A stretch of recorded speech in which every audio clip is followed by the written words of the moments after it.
Social media linked to depression, not video games. Hello everyone, this is Mr. Obvious, bringing you the obvious. And today, here on cbc.ca/news/Canada/Montreal/social media, mental health, screen time, Instagram, Facebook, video game study, we have the following. Montreal. Social media but not video games linked to depression in teens according to Montreal study. So recently I've been talking about the subject of mental health awareness and warning people about the dangers of social media and e-fame culture. And this story could not have come at a more perfect time to reinforce my points about the dangers and the problems with modern social media. You see, there's been a few studies here and there. First, although many of the boomers seem to say that video games cause violence. Video games don't cause violence. Losing the match causes violence. The truth is that they don't. The truth is, video games are not linked to violence. However, social media is linked to lower self-esteem, to depression, to sadness, to stress. It is generally bad for everyone. It's bad for men, and even more so, it is horrible for women. All of the negative effects of social media are amplified in females. And this is why it's particularly important, especially to parents out there, to monitor what your kids do online. I'm not saying don't give them privacy. No child wants their mom and their dad to look at all their social media posts. But at the same time, you might want to look into what they're doing sometimes. Now let's see here. Study examined mental health implications of high levels of screen time. Kate McKenna. So high levels of screen time spent on social media and television in particular are linked to symptoms of depression, a new study suggests. Now before we read this story, just a reminder, you can find my links to my Patreon and Subscribe store down below in the description near the tippy top. You can also check out my affiliate links, and be sure to look me up and join me on other social media platforms like Twitter and BitChute. So here it says, screen time, and social media in particular, is linked to an increase in depressive symptoms in teenagers, according to a new study by researchers at Montreal's Sainte-Justine Hospital. The research team, led by Patricia Conrad, investigated the relationship between depression and exposure to different forms of screen time in adolescents over a 4-year period. What we found over and over was that the effects of social media were much larger than any of the other effects for the other types of digital screen time, said Conrad, a professor of psychiatry at the University of Montreal. I mean, have you been on the internet, man? It's the Wild West. The researchers studied the behavior of over 3,800 young people from 2012 until 2018. They recruited adolescents from 31 Montreal schools and followed their behavior from grade 7 until grade 11. The teenagers self-reported the number of hours per week they consumed social media, such as Facebook, Instagram, video games, and television. Conrad and her team found an increase in depressive symptoms when the adolescents were consuming social media and television. You know, there's a pretty simple reason for this. These days, everything is fake. I mean, we all know it, but it's true. But worse than that, we're constantly exposed to people who have it better than us. All on social media, all on TV. You see these talented people. You see these geniuses. You see these beautiful people. You see these celebrities. You see this fame. And you look at yourself and you're like, damn, I'm nowhere near that. This sucks. I have so little, and they have so much. Not unlike the past, where you're pretty much stuck in your own community, and everyone is more or less at similar levels. Now we have to look at the best of the best every damn day of the week. It is really no wonder that social media would have negative effects, but it's more than that, because you have people on social media reinforcing a lot of negativity. Studies have shown that in psychology, in each person's mind, people react stronger to negativity than positivity. In other words, something really good could happen, and you feel happy. You feel pretty good. Let's say you feel a 5 out of 10 happy. Something smaller could happen that's even smaller than the good event, but you feel worse. You feel 7 out of 10 unhappy. That is because negativity in humans is far more strongly reacted to than positivity. So the study was published on Monday in JAMA Pediatrics, a journal published by the American Medical Association. Low self-esteem. The study found that of all the forms of screen time, consuming social media can be the most harmful. Conrad and her colleague, Elroy Bors, found that the increased symptoms of depression are linked to being actives on platforms such as Instagram.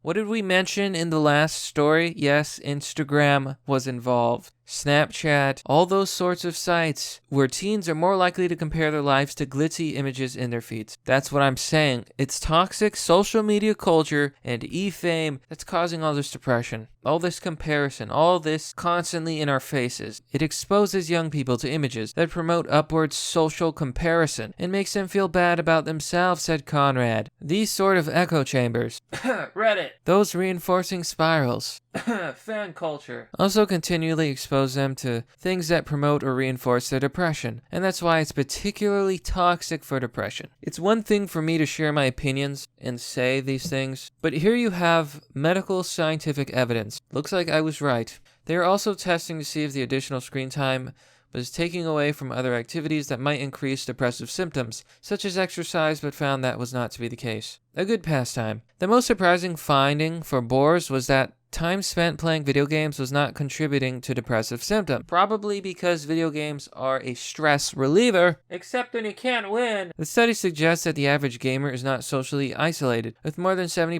of gamers playing with other people, either online or in person. The finding surprised us, he said. Video games makes one more happy. It's a good pastime.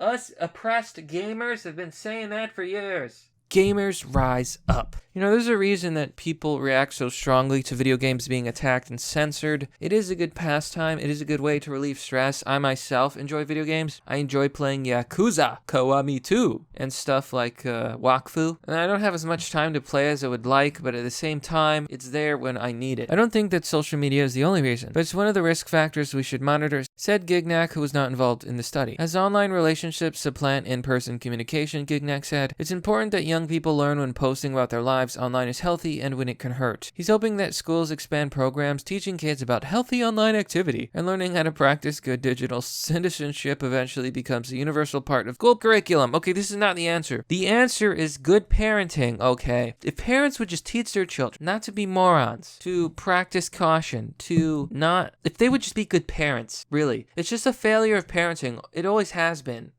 But everyone wants something to blame. So we blame this culture, we blame that culture, we blame video games, while ignoring the big problem right in front of our face. Scant research. Bohr said he was inspired to dig into examining the effects of screen time in adolescence, because it's something that's very common among youth, but not something that's widely studied. And honestly, have you ever seen those pictures, right? I mean, just look at this random picture I found on the internet. You see all these girls? They're all glued to their phone. They're all addicted to social media like a drug. And this is especially prevalent in women. They are social creatures. They are addicted to attention. They are addicted to social media. You could go out in public at any given time, see a group of females, and they will all be stuck on their phone. I would almost compare it to smoking in the 1970s, where the very negative effects are still relatively unknown, said Boers. Though depression can be debilitating at any age, when it is found in adolescence, it is also linked to substance use, lower self-esteem, and poor interpersonal skills. He said on average, teens are spending 6 to 7 hours in front of a digital screen per day. What we found is quite worrisome and needs further investigation, he said. He and Conrad hope the research will be used by pediatricians and other healthcare providers to help more effectively treat teens for depression. Now, this is an interesting study, and it really goes to show a lot of common sense. Like, anyone with common sense knew this already.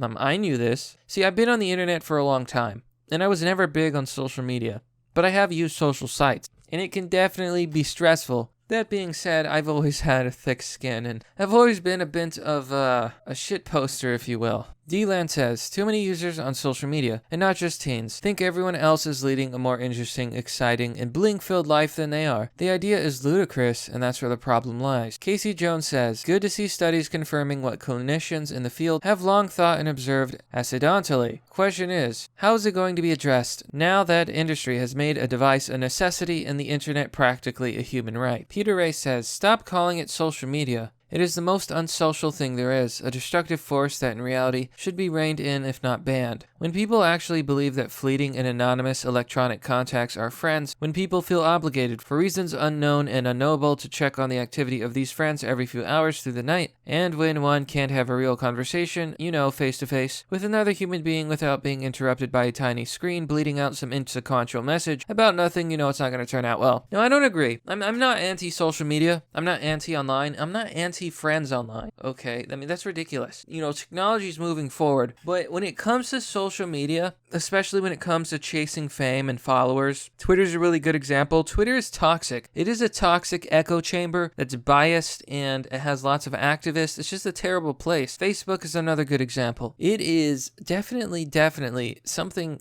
that you honestly don't need. Greg Anderson says, screen time equal lack of parenting. Absolutely. 100%. So much of this has nothing to do with social media to begin with. It's bad parents and lack of parenting. And that's pretty much the story. I've got to be honest. I really don't believe in banning social media. But I also think that the toxic culture of social media and e-fame is definitely causing a lot of young people a lot of problems. Heck, it's causing everyone a lot of problems. But that's merely the obvious. Well, that's all for now, folks. How do you feel about the fact that video games are being vindicated and now it's social media that's on the burner? Be sure to let me know. Oh, and if there's any girls out there are no girls on the internet. I want you to tell me how social media has affected you. Do you find that you're addicted to it? Like, is it too much for you? I don't know. Let me know exactly how it is. Now, just a reminder, you can join me on Patreon or Subscribestar for as low as $1. Doing so gets you access to Fight Club, a private Discord server. There's different tiers, you can choose whatever you wish. There's also PayPal options. If you prefer something physical, check out my affiliate link. If you own a MacBook, I currently have an affiliate for magnetic MacBook covers, and there's even a NyanCat version. Lastly, because websites are no longer promoting red-pilled content, you can help out by posting videos that you enjoy on social media.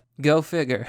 As always, thanks for watching. This has been Mr. Obvious, and I'll see you all next time.